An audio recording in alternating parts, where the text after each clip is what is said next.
Time देश में sex ratio total population का, out of 1000 male, females are 1020।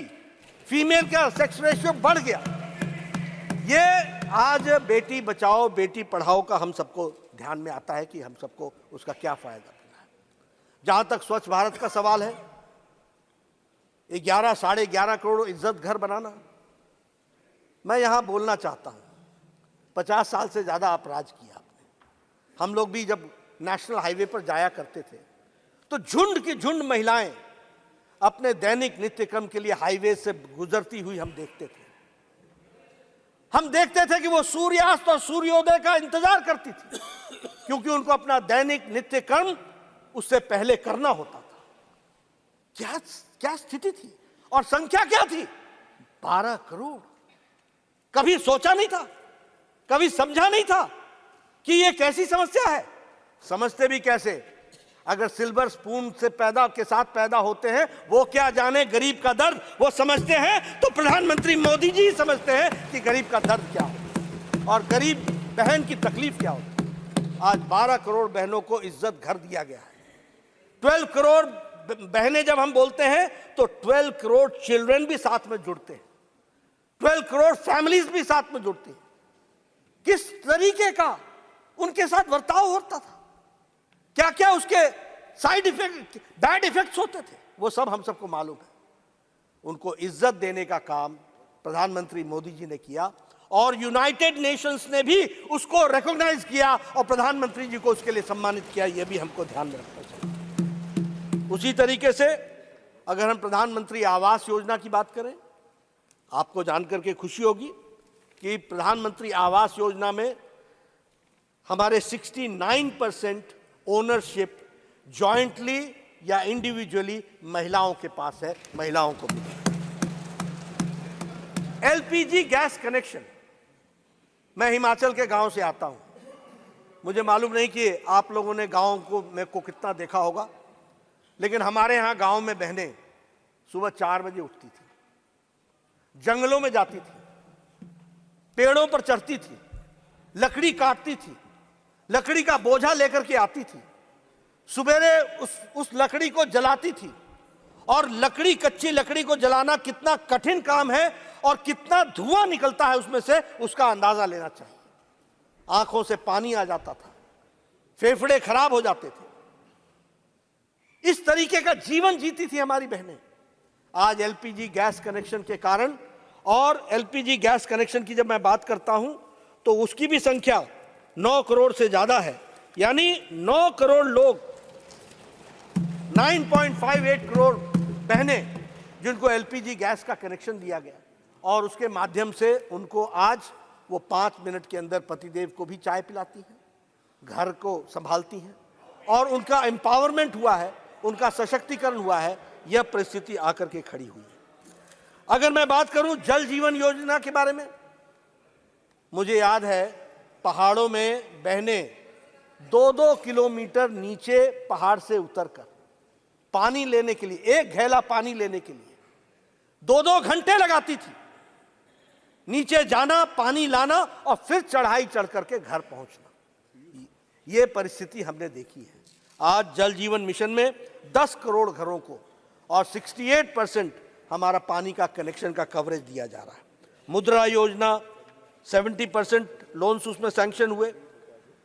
Triple तलाक एक सामाजिक बुराई, और उसमें भी मैं बता दूं, जो आकाएं लंबे समय तक राज करते रहे उनको मालूम होना चाहिए, there is no triple talaq in Bangladesh, there is no triple talaq in Pakistan, there is no triple talaq in Iran, there is no triple talaq in Iraq, there is no triple talaq in Syria, there is no triple talaq in Indonesia.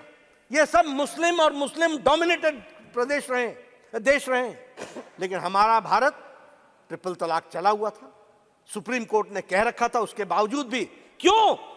क्योंकि हम minority की politics करते थे, appeasement की politics करते थे, ये vote bank की पॉलिटिक्स करते थे। ये प्रधानमंत्री मोदी जी की इच्छा शक्ति थी। आज ट्रिपल तलाक खत्म हो गया और मुस्लिम महिलाओं को इज्जत से जीने का अगर अधिकार दिया तो प्रधानमंत्री मोदी जी ने दिया। उसी तरीके से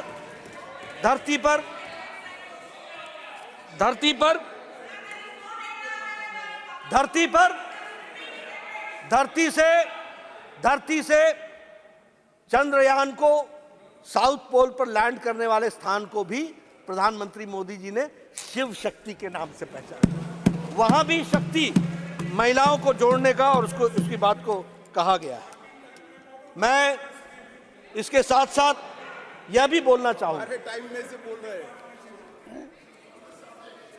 मैं यहां यह भी बोलना चाहूंगा कि ये सारी महिला सशक्तिकरण के कार्यक्रमों के माध्यम से देश को आगे बढ़ाने का काम किया है और इसी में आज एक नई कड़ी जुड़ रही है और वो है महिला शक्ति वंदन का विधेयक को पास करना। मैं सभी से तो अपील करूंगा ही, लेकिन इसके पहले कुछ और विषय भी मैं आपके सामने रखना चाहूंगा। एक चर्चा आज सुबह से मैं देख रहा हूं कि चर्चा चल रही है कि ओबीसी का ध्यान नहीं रखा गया, ओबीसी की चिंता नहीं की गई, ओबीसी के बारे में कुछ सोचा नहीं गया। ठीक है, राजनीति में इस तरीके के वक्तव्य चलते हैं और वक्तव्य चलते चलते यहां तक पहुंच गया कि 70 सेक्रेटरी में 3 ही शायद ओबीसी। अब मैं इसमें सिर्फ ज्ञानवर्धन करना चाहूंगा, मैं ज्ञानवर्धन करना चाहूंगा कि कालेलकर की रिपोर्ट नेहरू जी के टाइम की कहां पड़ी हुई थी? मंडल कमीशन इंदिरा गांधी जी के टाइम पर, राजीव गांधी जी के टाइम पर कहां पड़ा हुआ था? क्या हुआ उसका? क्या कर पाए उसको? 1992 में सुप्रीम कोर्ट ने कहा कि आप सर्विसेज में ओबीसी को रिजर्वेशन दीजिए और 1995-96 में एससी, एसटी और ओबीसी कैटेगरी सर्विसेज में जुड़ी और ऑल इंडिया सर्विसेज में जुड़ी। अब आप बताइए कि आज सेक्रेटरी के एम्पैनलमेंट का जो कट ऑफ ईयर है वो है 1992। जो सेक्रेटरीज हैं वो 1992 बैच के नीचे के लोग हैं, पहले के लोग हैं। अब मैं आपसे पूछता हूं कि 2004 से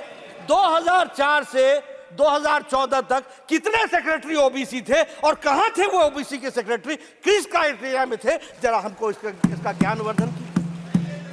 देखिए, मैं बार बार बोलता हूं, लीडर को लीडर बनना पड़ेगा, ट्यूटर से नहीं चलता काम।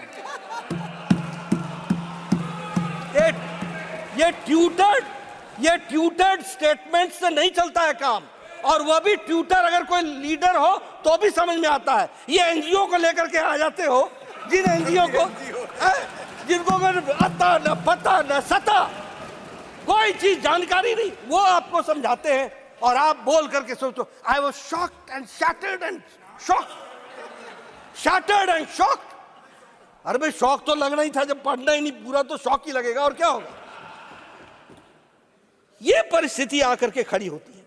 लेकिन मैं यहां यह बताना चाहूंगा,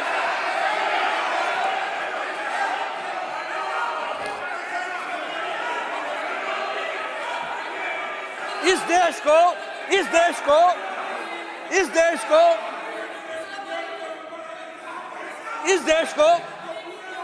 सर पॉकेट में हाथ रख करके बोला नहीं जाता है। सर, पॉकेट में हाथ रख करके बोला नहीं जाता है। नो, पार्लियामेंट्री एटिकेट्स नहीं है सर। ये भारत में, आजाद भारत में ओबीसी की बात करते हैं। भारत को पहला ओबीसी प्रधानमंत्री भारतीय जनता पार्टी एनडीए ने दिया, यह भी हमको ध्यान रखना।